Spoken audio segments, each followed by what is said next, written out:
November 14th, 1967. Ocean View, May 20th, 1968. In an age in which traditional books seem so old school, Dear Sue, got my birthday presents on time. comes a lesson for freshmen at Wake Forest University Dropped by a B-52 a month ago. about how much wisdom and insight Still, he doesn't have half the experience I have in the Vietnam War. can come from well-chosen words It is made up of extended periods of boredom interspersed with periods of utter mayhem. on a printed page. My last count, there was supposed to be 1,300 VC killed. For the professor who teaches the class, that revelation came nearly 30 years ago when she was 13. I pulled the diary out and went and asked my dad, what was it?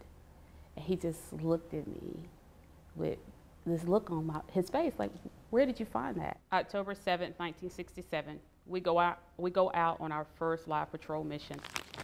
Lewis Rayner was in that corridor between being a kid and a man when his country sent him to Vietnam. We knew he was a soldier, but didn't know anything about Vietnam. And he still would not talk to me about it at all. He was completely silent. So his diary, September 24th, 1967, spoke for him. the first saddest day of my life so far. Lewis Rayner wrote every day, a countdown of sorts. 365-day tour in Vietnam. February 3rd, 1968. We stayed on alert almost all the morning because we had received some sniper fire. What changed many of the young men in Vietnam was the killing. But that's one thing I've never asked him that question. for which this academic Never asked him that question. don't want to know the answer, I don't think he would want me to know the answer. has no lasting curiosity. I take it as he had to do what he needed to do to survive. Other men I killed my lay first out the stories of their killing with cold precision. last night, about 20 of them. I spotted them about 800 meters in front of our position. I only had to make one adjustment, and then they were blown away. It didn't bother me at all because self-preservation is the name of the game over here. If I didn't get them, they would have gotten me or somebody else. We'll keep in touch. Love, Des. Rayner hopes the letters give students like Sam Bell This is written by Lieutenant Junior Grade Richard Strandberg. a perspective on Vietnam and war in general that this generation doesn't always have. In a war like this, that's all you really have, is the men fighting next to you. Sam's favorite letter starts as a thank you for a pair of shoes. I know how you love to make a fuss over me on birthdays and anniversaries, and I wish I were there to do it upright. And quickly transitions One of the men who was on my patrol in 533 was wounded in an ambush.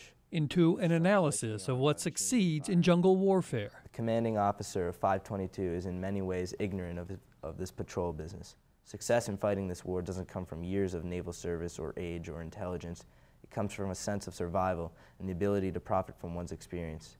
The lesson Sam learns is how quickly a generation has to grow up when, unlike his, it sometimes has no choice but to go to war. Thinking about finishing college, thinking about what I'm going to do on the weekend with my friends, not thinking about picking up a gun and fighting for my country. This war is so damn frustrating and boring at times that it would try the post-patience.